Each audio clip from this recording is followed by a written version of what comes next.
What's good job? Ugly. I still don't know what bro. I don't know yet, bro. I don't know what I'm gonna do for an intro still, and it's day 1, 2, 3. Wait, hold on. Is this 4 back-to-back videos in October already? I told you niggas I'm uploading every single day for the whole month. Shout out RontoArchived. Hashtag RontoArchived everywhere. Twitter, Facebook, TikTok, YouTube, Pornhub, all of it. Now, it is most definitely 2:23 in the morning. Yes, I did forget to film my videos a little bit earlier, so now I'm doing it late. Shh. Nah, just playing. No, we chill. But nah, I think this is like the first reaction ever on this channel, which is kind of weird to think about because I don't do that much. So as y'all see, we're gonna most definitely we gotta get in the mood. We gotta get in the mood. We gotta get in the feeling. We gotta get in the atmosphere of Halloween, October, scared, spooky. Ha, ah, ah, ah, ah, ah, ah. So guess what we're gonna do? We're gonna subject myself to horror, creepy, and scary stuff and react to one, maybe two, maybe three scary horror movies today. Horror cartoons, animations. Because yes, remember when the story time before I said I if I watch something I'll probably get a nightmare of it. So that means I'm gonna get nightmares. Let's do it. So without further ado, let's get it. Yeah, this is the track car. I'ma spin it and burn on the asphalt. Give a fuck with that motherfucking bitch not. Well, you know they shit get took off. I just got on my shit, then I took. I don't believe in ghost stories or urban legends, but walking down those deserted streets of Belgrade that night, something felt off. So question, why the fuck are you walking down a deserted street at 1 a.m.? For if y'all don't know, this is 5 true unsettling horror stories animated by Anya Marsh Scary Tales. I didn't know the best whatchamacallit to do, so we're gonna do this. Lady, what a laughable joke, right? That creepy story that went viral on TikTok. People saying they had seen her all. It's so interesting, like seeing things actually reflect real life in current times. Like whenever I see a movie talk about TikTok and try to post TikTok, it's so weird to me. I don't know, but whatever they talking about. Alone, dancing in the streets, turning around street lights with a knife. A legend tells that she could run after any person who came too close. But come on, just a joke, I said to myself. I am Luca, a journalist. What I enjoy the most is debunking hoaxes like this. Naturally, I had decided to follow up on this story after it began to go viral on cyberspace. It was almost midnight and I packed my bags with a camera in hand, hoping to catch whatever hoax this. So you came in here on some bullshit. You came in here on some fuckery. You know you seen all them people talking about don't go over here and y'all decided to do this shit. What's wrong with you? This was in frame. But the streets of Belgrade lay deathly quiet beneath me, a stillness that reached down into your skin. Just 2 strays scurried past as I made my way down to the alley where she had last Nigga, he ain't packed no gun. You ain't packed no gun. Where your gun? been spotted. The air was heavy, cold seeping into my bones as I tried to shake off the nerves building inside. All you could hear was my footsteps, at least each step echoing down cobblestones. I arrived at the alley and stopped there, pulling out my camera. Let's see if this ghost lady's real, I told myself, more to try to keep myself from freaking out than anything else. I began filming street scenes, speaking into the camera. Fuck this nigga. Fuck this nigga in a Coliseum? Or probably just then I heard it. Music. Very soft, as if from nowhere and everywhere at the same time. The wind was carrying it on its breath. My chest tightened as I slowly turned my head. It was then that I saw her. He stood at the end of the street, where it seemed a dangling street lamp cast just enough light to illuminate his stand. The girl danced, that's the only word for it. No, she swayed in a long, sweeping gown. Her movements were slow and eerily mesmerizing, as though lost in another world.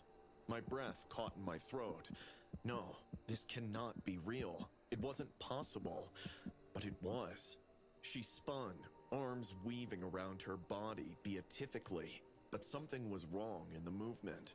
Too staccato, too conscious. My hands. This nigga said, bro, I hate, bro. Folks get a fucking word of the day calendar and just swear they just so philosophical. What did you the fucking stuff? Staccato. were shaking as I raised the camera and zoomed in on her. The lens fought to find its focus, but it was enough. She was a woman, and she was dancing. Then she stopped, quite suddenly. She looked up at me as she had just realized I was staring at her. My heart was pounding, and everything in my body screamed to run away. But my heart was pounding, and everything in my body screamed to run away. But my feet were glued onto the floor. She sat there in the shadows and stared at me. She was hiding her face behind hers, but I could feel eyes on me. The air was thick and suffocating as I stood there, too scared to move. Then she started walking towards me. Dancing was over, fluid moment gone. Now it was a slow, deliberate walk, as if she were advancing directly for me. I tried to take one step back, but my legs would not go. Was this real? Was this some sort of demented trick? I looked down at her hand and saw there, it was glinting in the dim light. See, this the type of this will be blowing me. You over here scared and stuff, nigga. Like me, I see. Hold on. This is a person with no weapon, just a butter knife. I would raise my left hand, raise my right hand, twist my shoulders, get my form right, go jab, jab, retreat, and her head would have been on the pavement. Bye bye. Ain't no more dancing for you. You out for the count. She thought she was Muhammad Ali. She's gone now. A knife. She's gone now. Then something inside me snapped. My head was screaming at me to move. I turned around and fled, pounding my feet on pavement and my heart in my ears. It was as if the sound of my heart beating in time created an urgency that drowned her. However, underneath it, I heard her footsteps, slumbering, slow, deliberate, steady, as if she knew exactly where I was going. I chanced to glance over my shoulder. She was still there, darkly silhouetted, moving with an efficiency to be toward me, the knife catching every step of light. Yo, whoever wrote these, you need to start writing books. Like, you're really increasing my vocabulary. I'm dead ass. Like, you're increasing my vocabulary tenfold. I ran faster, turning down haphazard streets, my gasping breath coming raggedly as I tried to shake her. Every time I seemed to have lost her, I could hear her still, the soft tapping of her shoes against cobblestones. I ran down the alley, getting behind a dumpster to crouch down for breath. My hands were shaking as I held my camera. I tried to stand still. I need proof. This is not just some stupid joke. I hit record again, peeking over the dumpster. This nigga think what's his name from Outlast? His name was like Ethan or something. I was Resident Evil. Whatever his name was from Outlast. You not him, bro. You not Sean. Her face was hidden once more behind the overhanging wall, but I felt sure she saw me. I waited, holding my breath to ensure she would not come forward any farther. For a few agonizing moments, we just stayed locked in this pose, as if me crouching there in the shadows and she stared straight at me. And then, slowly, she turned and walked away, vanishing into the darkness again. I waited, my heart pounding wildly, could not piece together what had occurred. Was it done? I didn't know. It took all that was left of me to stand up, my legs shaking as I stumbled from the alley. The streets were empty again, and the morbid music was gone. Had I dreamed it? No, I couldn't do that. I had it on film. Back in my apartment, I replayed the tape. There she was, dancing, then walking straight for me. But something made my stomach drop. In the video, as she danced under the streetlight, she wasn't looking at me. She was looking behind me? A chill slid down my spine, and before I could do anything about it, my phone buzzed.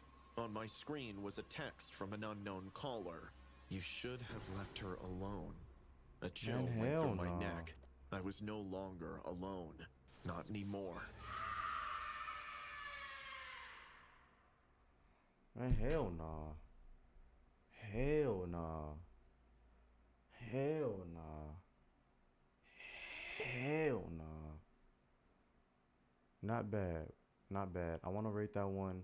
The vocab was fucking me up. The word what's it called? Word spaghetti? Vocab spaghetti? Whatever that means. It was fucking me up a little bit, but it's not bad at all. Animation was cool.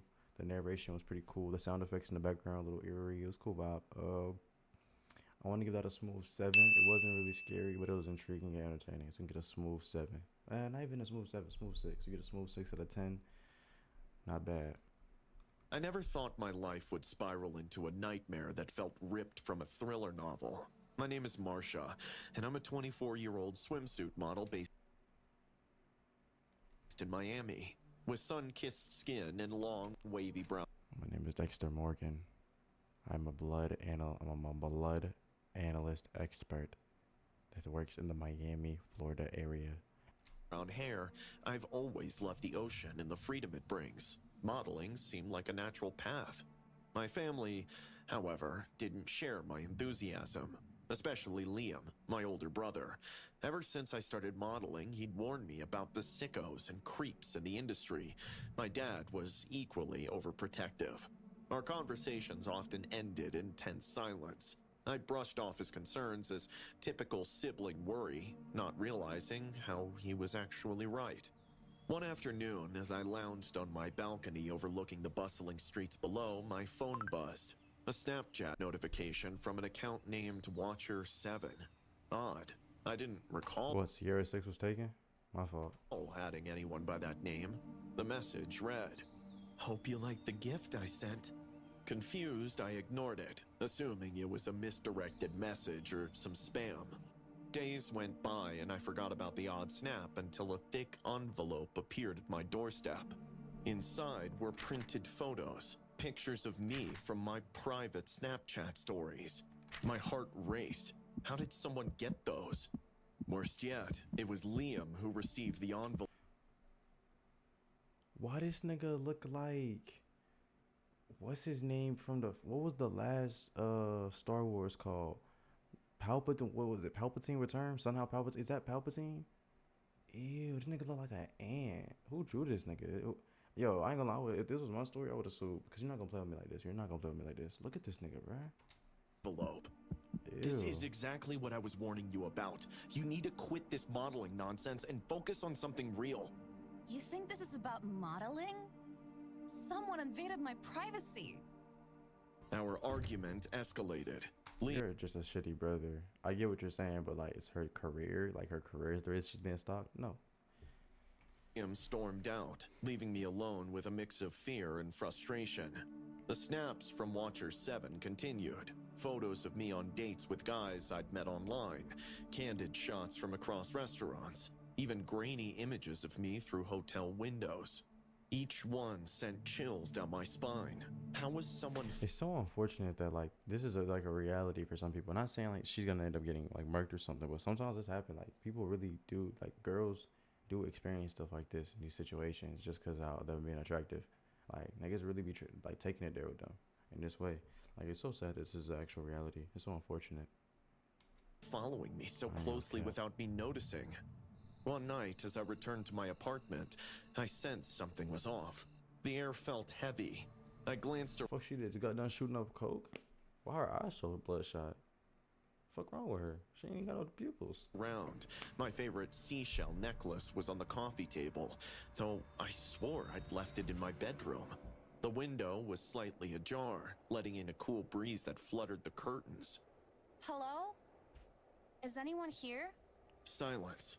I checked every room, every closet. Nothing. But the unease lingered. Desperate for help, I reached out to Alex, an IT guy I'd been chatting with on a dating app. We went out a few times, clicked, but never really dated. Alex, I think someone's stalking me. They have access to my private snaps and photos of me everywhere I go. That's serious. We need to check your devices and security at home. He came over the next day, bringing equipment to scan for any breaches. As he waved a device around my bedroom, it beeped near a bookshelf filled with travel guides and old photo albums. There's something here. We pulled the shelf away to reveal a tiny camera meticulously hidden between the books. Oh my god. Nigga think he the Until Dawn killer. How did that get there? Whom does it belong to? Let me try to find out. He worked his tech magic, and within minutes, he looked up, eyes wide. The IP address, it's... Tech magic, nigga just looked up the serial number, bro. Connected to... It's local. Very local. What do you mean? It's coming from your place. Like, your father's place. Anyone in your family who could have easy access to the cameras? Hey, brother. My father. He works in security. I felt the room spin. That couldn't be right. My father was protective, yes, but this? Determined to confront him, I drove to our parents' house and confronted my dad. But he just looked flummoxed. He swore on his dead mother that he did not do it. But then, almost instantly, all of us understood that it could only be Liam. I found him in the garage, tinkering with his motorcycle. Why are you spying on me? He looked up, expression unreadable. I don't know what you're talking about. Don't play dumb. I found the camera, the photos. It's all coming from you. His facade cracked. Well, you weren't listening. I had to make you see the dangers. This was for your own good. You've been stalking me. Our father, a quiet man, Nigga look like Ted Lasso. And look, he look like the dad from Inside Out. They should sue. with Disney, come get him. graying hair and tired eyes, stepped in after me. Liam's face twisted with anger. She's throwing her life away. Someone had to protect her. Father's gaze hardened. Without warning, our father slapped Liam across the face. In about 10 minutes, I will call 911. You have that much time to gather whatever it is that you need and get out from my home. That is all you deserve from me. Liam glared at both of us, eyes wild. You'll regret this. He shoved past me, storming out of the garage. I stood there, tears Liam looked streaming like- down my face. How did I not see this coming? My father simply hugged me, a comfortable, warm hug. It has been over 4 years now since we saw Liam. I am a successful model. I still visit my dad frequently, and I am just trying to heal, surrounded by genuine people who care. I saw Alex for some time, but it didn't work out. We're still good friends, but Liam remained a shadow in my past. A reminder of how quickly brotherly love can turn into something dark and dangerous. That one wasn't scary either. It's kind of creepy and weird, but wasn't scary. Give it a 5 in terms of fear. Maybe even a 4. Nice narration, but wasn't feeling it. On to the next one. Story 3, The Stalker. I never imagined that moving to Pinebrook would become a test of my resilience. My name is Anita, a 28-year-old accountant who recently immigrated Anita Maxween. Anita Maxween. from India. I was eager to start my new job at a small accounting firm nestled in this quaint town. On my first day, I stepped into the office, a stuffy room filled with aged white men who paused their conversations as I entered. Anita Their eyes Maxween. followed me, a mix of curiosity and disdain. One man smirked. You're a bit different from what we're used to around here. And just like that, you turn around and leave. You do not stay at a place like this because you're going to end up. What? And I'm not joking when I say that. Like, excuse me? Nah, the second I seen that blonde hair and I heard that first sentence, I said, "Oh, it's nice to meet you. I'll be about to go back to my car." And I'm just go apply somewhere else, bro. No. Forced to smile, trying to ignore the knot forming in my stomach. Work was isolating. My colleagues offered little assistance, and lunchtime was a solitary affair. I often ate at my desk, poring over spreadsheets while overhearing whispered conversations centered around my skin color. After work, I drove along the winding highway back to my rented house on Maple Street. One evening, as the sun dipped below the horizon, I noticed a black sedan pull onto the road behind me. Oh, no, Thinking bruh. nothing of It's it, that I shit. continued driving, but had a feeling that it was bruh. following me. No, Then, bruh. the next Get that pink taser. Get that blick. night, Do it. and the one after that, the same sedan appeared, maintaining a steady distance all the time. I took a different exit, but it followed. I routed back to my original path, and it followed yet again. The unease grew. Then, 3 nights later, the sedan inched closer, its headlights glaring into my rearview mirror. My palms grew sweaty as I gripped Arm spaghetti. Mom spaghetti. the steering wheel. I had heard incidents of racial attacks in these parts. Stay calm. Just get home. The sedan suddenly Fuck, you think she is a goddamn Siri? A car navigation system? Why she sounds so robotic? Call the police. flashed its high beams, blinding me. I swerved slightly and stopping to the side. But by then, just as abruptly, it sped off into the darkness. Now at home, things weren't much better. My neighbors seemed to harbor an unexplained animosity. Their trash bags appeared outside my front door, torn open with I ain't gonna care, bro. You just go. I mean, you're a woman. I get it. Like, it's scary having to, like, you know what I'm saying? You're in a new area by yourself. I get it, but like, no. garbage No. strewn across the porch. No. When I walked to the No. same site that night, I decided to confront them and walked up to ring their doorbell. An old man on a wheelchair opened the door and You got fucking racist Charles Xavier. You got a coked out Jordan Belfort. I'm just not. No, I'm just not. stared No, at me with no, disdain. No. Excuse me. I believe all that trash belongs to you. He looked at the trash outside my house and just shrugged his shoulders.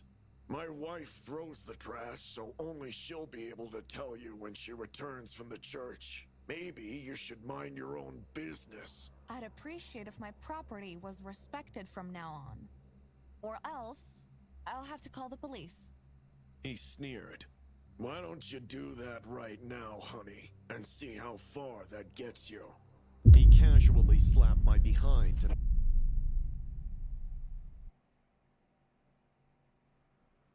I wake up in the morning, I got murder on my mind. closed the door on my face. I was left horrified. After a few days, the black sedan followed me again, and then again the next night. Each time, it followed a bit closer, almost looking like it would hit me. Then, one night, after having a particularly hard day at work, I arrived at my home to find the black sedan outside, and my mailbox had been knocked over. I was paralyzed. It stood for just some time before screeching its tires and rushing away. I found a note in my fallen mailbox, which said, "Leave town now." Don't gotta The tell me next day twice. at work, I overheard a conversation. She doesn't belong here. Taking jobs from real Americans. Cole was fired because she does his job for half the pay. My presence was met with cold stares and silence. The isolation was suffocating. That night, I received a voicemail from an unknown number. A raspy whisper filled the line, which announced the creative ways in which people of color had disappeared in that area, and I might as well. Sleep eluded me. Every creak of the house amplified my paranoia. Around midnight, a tapping sound echoed from the living room window. I crept downstairs, clutching a kitchen knife. Peering through the curtain, Get it was the raining gun, outside. bro. And then, I don't know if it was just a hallucination, but I saw someone with long hair trying to look inside. Just as I turned the lights on, he vanished. This can't go on. The next morning, This I can go discovered on. my car tire slashed. That was the breaking point. I went to the police station, So after a month and a half of this, you just not go to the police? half expecting dismissal due to my color. Officer Miller listened without paying much attention, and it felt like he had brushed my concern. We'll look into it. Just 2 days later, as I drove home, the black sedan appeared once more. My heart hammered as it closed the distance. Suddenly, police lights flashed behind us. The sedan accelerated, attempting to flee, and the police car chased it. It was soon cornered by patrol cars. I pulled over, watching as cops led by Officer Miller approached the vehicle. A young man with long hair was pulled out, protesting vehemently and flipping like a fish out of water. Officer Miller approached me. We got Nigga, is that old boy from fucking Cyberpunk? Relief washed over me, but it was short-lived. The next day, someone knocked on my door. It was Mrs. Jenkins, my elderly next-door neighbor. Her long silver hair fell till her shoulders, and her dark eyes studied me intently. You've caused quite a stir in our community.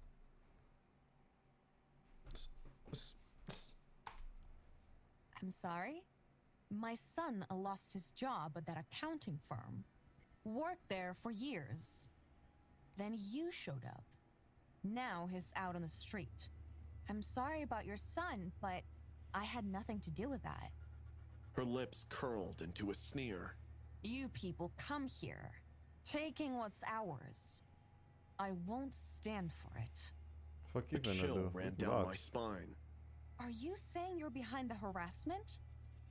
She leaned in. I did what was necessary to protect my family. You could have quit and went away. But now, because of ya, my son is in jail. This is illegal. You can't threaten me. She scoffed. Who's going to believe you over a respected member of this community? Just then, Officer Miller appeared at the doorway.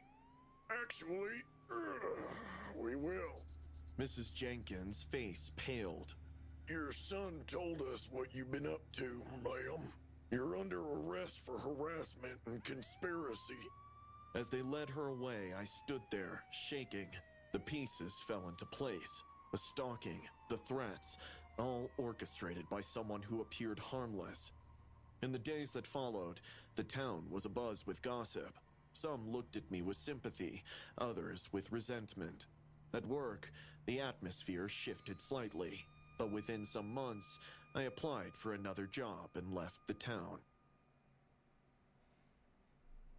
Man, fuck this shit, bro. These shits wasn't scary at all, bro. I was wasting my time. But no, I don't care. This was cool. That one was just like more annoying because it's like, it just makes me mad because this is like a real genuine situation. I'm saying the other ones aren't, but like, this is just like genuine, a genuine situation that happens all the time. This annoys me. So I'll rate the first one, 7. The second one, a 4. The third one, you get a 5. You get a 5, a bit more engaging. But yeah. But nah, that was cool. Little 1, 2, 3 scary, horror, nervous, nerve-wracking, whatever you want to call it, little vids and shit. I don't got too much to say. This was kind of fun. Depending on how this do, I might start doing reactions and shit. I might become a little reactor. You know what I'm saying? See how that go. But until then, I'll see you tomorrow morning. I fell in love with the bitch. I fell in love with the bitch. She fell in love with the view. We kicking our feet while we chill at the wrist. Taking your love is a risk. Finding out trust on this